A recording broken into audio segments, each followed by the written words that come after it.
Hello viewers, நம்ம artificial இன்டெலிஜென்ஸோட அடுத்த நிலையை அடைய போகிறோம். ஓப்பன் ஏஐயோட புதிய கண்டுபிடிப்பான O3ன்னு சொல்லப்படுற ஒரு ஏஐ மாடல் ஒரு மிஷினால் என்னென்ன செய்ய முடியுன்ற பார்வையே மாற்றி அமைச்சிருக்குது.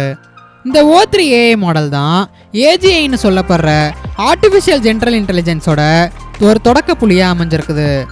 இன்றைக்கி நம்ம இந்த வீடியோவில் ஓப்பன் ஏஐயோட இந்த O3 ஏஐ மாடல் நம்மளோட வருங்காலத்தில் எந்த மாதிரி மாற்றங்களை கொண்டு வர போகுதுன்றதை பற்றி தான் பார்க்க போகிறோம். வாங்க இப்போ வீடியோக்குள்ளே போகலாம்.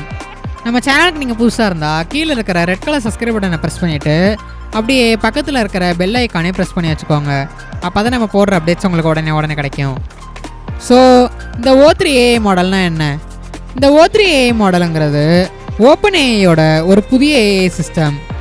இது ஆர்டிஃபிஷியல் இன்டெலிஜென்ஸோட பவரை முழுமையாக பயன்படுத்துகிற வகையில் வடிவமைக்கப்பட்டிருக்கு. இந்த ஓப்பன் ஏஐயோட முந்தைய கண்டுபிடிப்பான GPT-4 நம்மளோட எல்லா கேள்விக்கும் சரியாக பதிலளிக்கிறது மாத்திரம் இல்லாமல் ஒரு மனிதன் எந்த மாதிரி பேசுவானோ அதே மாதிரி பதிலளிக்கிற விதத்தில் வடிவமைக்கப்பட்டிருந்துச்சு.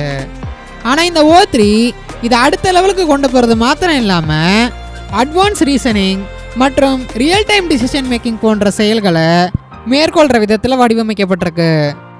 கற்பனை பண்ணி பாருங்க, ஒரு ஏஐ வெறும் எஸ்ஸே எழுதுறதுக்கு மாத்திரம் உதவி செய்யாமல் ஒரு மியூசிக்கை உருவாக்குறதுக்கோ இல்லை கோடிங்க்கு உதவி செய்யவோ மற்றும் காம்ப்ளெக்ஸான ப்ராஜெக்ட்ஸுக்கு உதவி செய்யறதுக்கோ பயன்படுத்தப்பட்டுச்சுன்னா எப்படி இருக்கும்?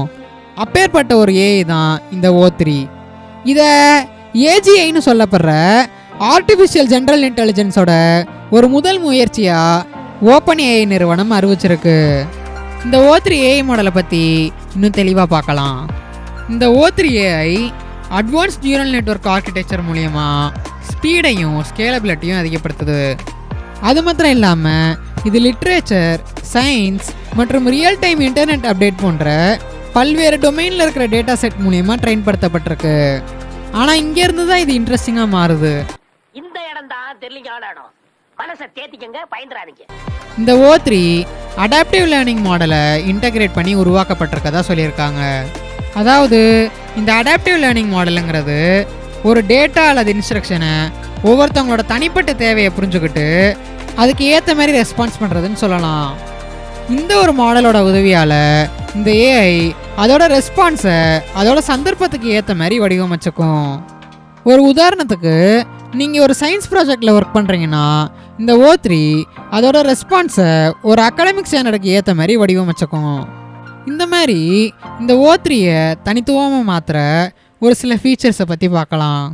First feature content awareness. O3 இதுவரை இல்லாத அளவுக்கு தான் கூட மேற்கொள்கிற கான்வர்சேஷனை புரிஞ்சுக்கிட்டு அதுக்கு ஏற்ற மாதிரி தன்னோட ரெஸ்பான்ஸை மாற்றி அமைச்சுக்கும். ரெண்டாவது விஷயம் ரியல் டைம் லேர்னிங். மற்ற ஏஐ மாடல் மாதிரி இல்லாமல் இந்த O3 தன்னோட ஒவ்வொரு செஷனில் இருந்தும் புது புது விஷயங்களை கற்றுக்கிற வகையில் வடிவமைக்கப்பட்டிருக்கு. அடுத்தது என்ஹான்ஸ்டு மல்டி மாடலிட்டி. அதாவது இந்த O3 வெறும் டெக்ஸ்ட் டு டெக்ஸ்ட் கான்வர்சேஷனை மாத்திரம் மேற்கொள்ளாமல் இமேஜ் அனாலிசிஸ், வீடியோ ஜென்ரேஷன் மற்றும் சவுண்ட் ஜென்ரேஷன் போன்ற பலவிதமான டாஸ்க்குகளை மேற்கொள்கிற விதத்தில் வடிவமைக்கப்பட்டிருக்கு. ஒரு உதாரணத்துக்கு ஒரு கண்டென்ட்டை சொல்லி அதுக்காக வீடியோவை ஜென்ரேட் பண்ண சொன்னால் இது பக்காவாக பண்ணி கொடுத்துருன்னு சொல்கிறாங்க.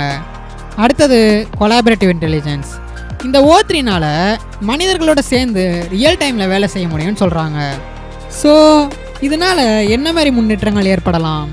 இந்த O3யோட உதவியால் டாக்டர்ஸ்னால் டிசீஸை மிக குறைந்த நேரத்துலையும் மிகவும் அக்யூரேட்டாகவும் டயக்னோஸ் பண்ண முடியும். அது மாத்திரம் இல்லாமல் எஜுகேஷன் இண்டஸ்ட்ரியில் ஒவ்வொரு ஸ்டூடெண்ட்ஸுக்கும் தனிப்பட்ட முறையில் அவங்களோட ஸ்பெஷலைசேஷனுக்கு தகுந்த மாதிரி பர்சனலைஸ்டு லேர்னிங்காக கொடுக்க முடியும். இதுமாரி பல்வேறு இண்டஸ்ட்ரியில் இந்த O3யோட உதவியால் நம்மளால் பல வேலைகளை சுலபமாக முடிக்க முடியும். ஆனால் ஸ்பைடர்மேன் படத்தில் சொல்கிற மாதிரி with great power comes great responsibility.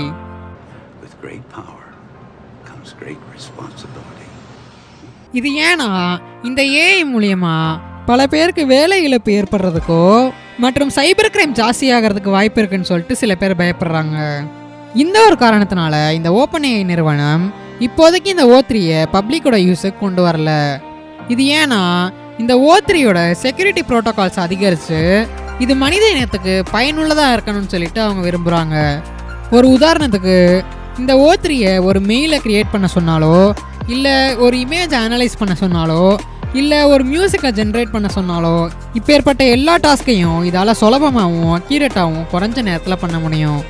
இதை பயன்படுத்துறது ஒரு ஏஐ டூலை பயன்படுத்துகிற மாதிரி நம்மளுக்கு தோணாமல் நம்ம கூட ஒரு புத்திசாலி ஃப்ரெண்ட் இருக்கிற மாதிரி இருக்கும்னு சொல்லிட்டு இவங்க குறிப்பிடுறாங்க. இதை தெளிவாக சொல்லணும்னா இந்த O3யோட எபிலிட்டி அனலைஸ் பண்ணுறதுக்கு இந்த OpenAI நிறுவனம் ஒரு சில டெஸ்ட்டை நடத்தி பார்த்துருக்காங்க.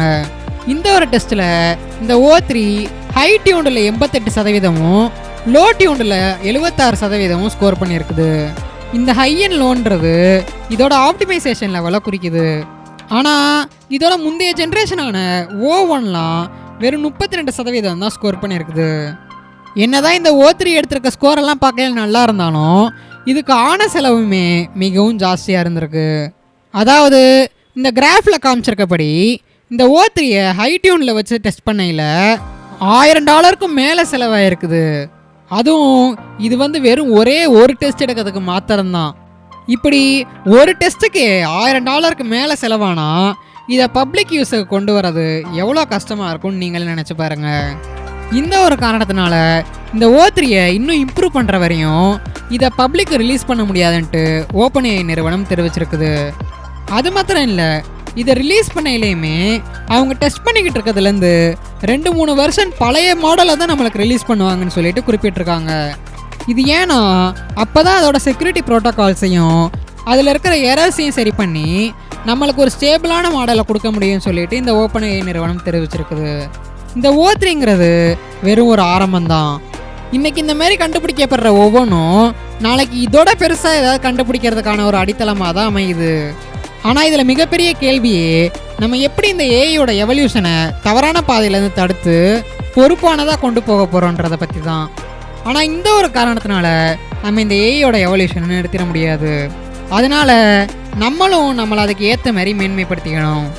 ஸோ இந்த புதிய டெவலப்மெண்ட்டை பற்றி நீங்கள் என்ன நினைக்கிறீங்க? இதை நினச்சா உங்களுக்கு ஆர்வமாக இருக்கா இல்லை பயமாக இருக்கா? உங்களோட தாட்ஸ் என்னென்னு கீழே கமெண்டில் டைப் பண்ணுங்கள். அப்படியே இந்த வீடியோவை லைக், ஷேர் மற்றும் சப்ஸ்கிரைப் பண்ண மறந்துடாதீங்க. தேங்க்யூ.